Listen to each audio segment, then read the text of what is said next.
Hi there, Beat the Calculator here, and welcome back to another video. Continuing on from our probability basics video, where we covered the basic formula we'll be using today, we'll be taking a look at what sample space diagrams are, and how to use them to solve various questions and problems. Before we do it, if you're new here, on this channel we take a look at maths through engaging animation, helping you to master every topic and trick.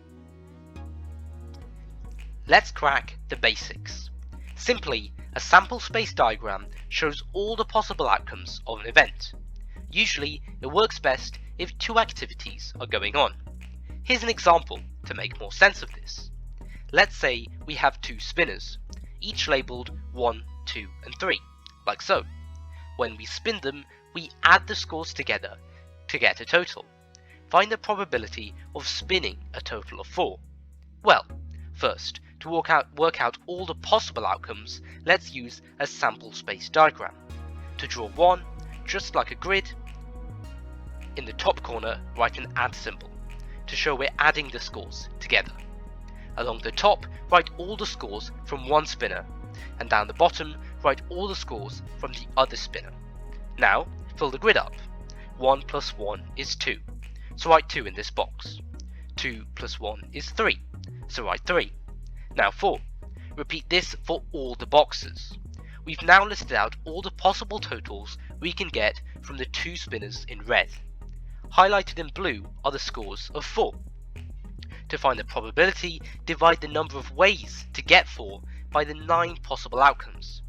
3 over 9 can be simplified to 1 over 3. 1/3 is the answer. Let's take a look at sample space diagrams for another situation. Two dice are rolled and the values are multiplied. What's the probability of rolling greater than 15? Well, first draw out a sample space diagram with a multiplication symbol in the corner. Along the top, write all the values from one dice, that is, the numbers 1 to 6. Repeat this for the other dice down the bottom. Now, fill the grid up. 1 times 1 is 1, so write 1 in this box. 2 times 1 is 2, so write 2. Now 3. Repeat this for all the boxes, like so. Like before, in red, we've now listed out all the possible multiplied values. Highlighted in blue are the scores greater than 15. To find the probability, divide the number of ways to get a score greater than 15 by the 36 possible outcomes. 11 over 36 is the final answer. Here's a practice question to test your sample space diagram knowledge. Two spinners are spun, and the scores are multiplied. What is the probability of spinning a total of 6?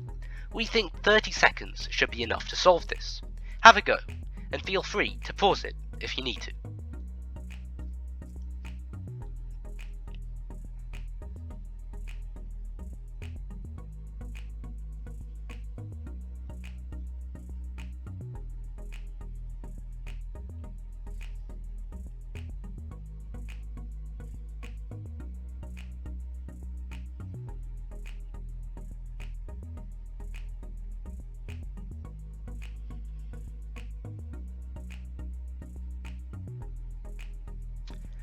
Answers.